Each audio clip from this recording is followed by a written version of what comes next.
Սիրելի հայրենակիցներ, իսկապես կարևոր նախագիծ են քննարկում Տիկին Ավանեսյան, այո, Հայաստանին եւ Հայաստանի բնակչությանը պետք է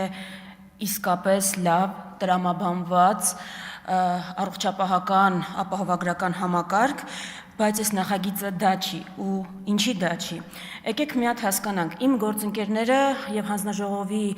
նիստի ժամանակ նաեւ բազմաթիվ դետալների անդրադարձել են, կլինի տարիքը ինչու 65, ոչ թե 63, կլինի այն, որ դուք միջև հիմա ծածկույթը չեք ներկայացնում, թե վճարը, այսինքն կա հունվարի 1-ից մարդիկ ինչքան են վճարելու կոնկրետ դրամներով, ինչի դիմաց են վճարելու, դա չկա եւ չգիտենք էլ երբ կունենանք, եթե դուք տեսել եք որևէ մասնավոր ապահովագրական ընկերության պայմանագիրը, օրինակ ես կարող եմ հենց հիմա հանել, դժվար չի, ցույց տալ է ձեր ասած հարկը, որ ըստ էության ավելանում է, ինչ կարող է քաղաքացին դրա դիմաց ստանալ։ Դուք ինձ չեք կարող ցույց տալ, դուք դրա դիմաց ինչ եք առաջարկում։ Բայց այս նախագծի ամենամեծ խնդիրը իհարկե ըստիս դա չի, այս տեխնիկական խնդիրները չեն։ Խնդիրը այն է, որ դուք իրեն բերել եք նախընտրական տրամաբանության մեջ, ու այստեղից են սկսվում բոլոր խնդիրները։ Այո, դուք 5 տարի խոսել եք սրանից,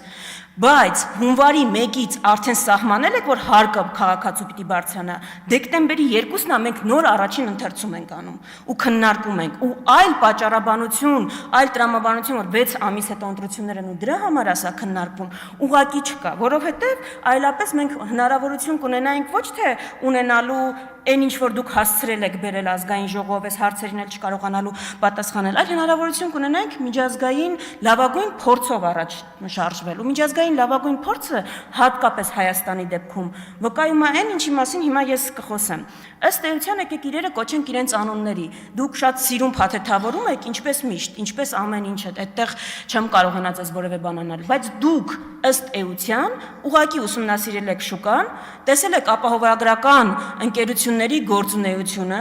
տեսել եք, որ այո, այդտեղ կա երևի թե մեծ շահույթ եւ դա կայացած ինստիտուտներից է մասնավոր, հիմա դուք այս ծրագրով մեգա ապահովագրական եք ստեղծում։ Ուղղակի մեկ պետական մեգա ապահովագրական։ Ու դուք դա անում եք ձեր կառավարման փորձով ու հմտություններով։ Ես հիշում եմ այս ամբիոնին կանգնած Նիկոլ Փաշինյանը ինչ էր ասում Անիֆի մասին, ու խոշոր հաշվով ասում էր, որ պիտի զերծ մնալ բանից,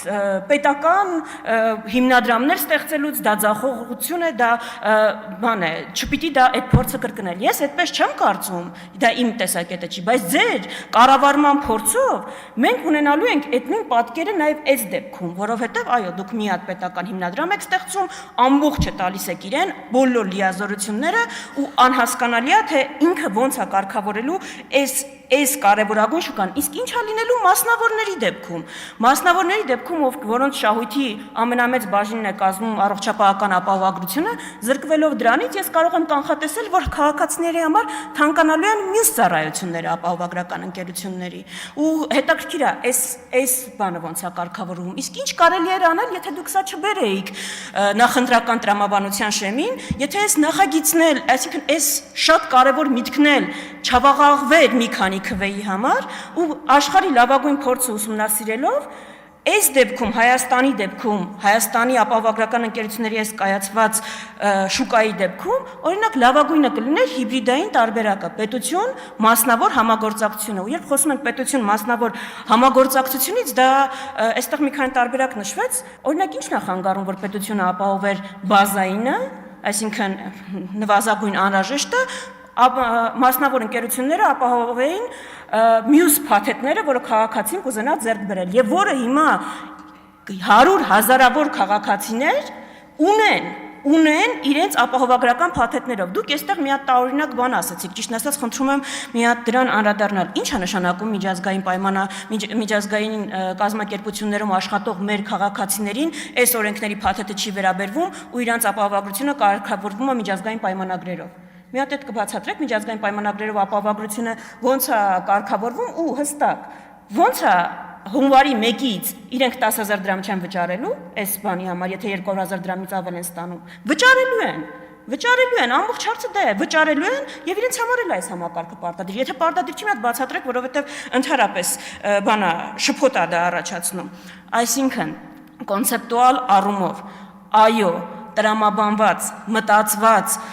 առողջապահության ապահովագրական համակարգ մենք ոչ միայն ուզում ենք ունենալ, այլ ես գիտեմ տասնյակ հազարավոր քաղաքացիներ, որ պատրաստ են դրա համար վճարել, որ իրենք ունենան եւ իրենց ծնողները ունենան։ Բայց այս օրենքների փաթեթը դրա մասին չի, որովհետեւ ինքը ի սկզբանե դրված է եղել նախընտրական տրամաբանության մեջ, ու մենք հիմա հապշտապ քննարկում ենք, որ ուղղակի միջև ընտրությունները դուք կարողանաք մի քանի քաղաքացու քվեն սրանով բերել։ Սրանով է ամենամեծ վնասը, որ այս նախագծին հաստատվում է։ Երկրորդ ամենակոնցեպտուալ հարցը, նման համակարգ քննարկելու առաջին թիրախը պիտի լիներ առողջապահության համակարգի առաջնային օղակը, պոլիկլինիկաները, որոնց վրա դուք ծանրաբեռնվածություն այս նախագծով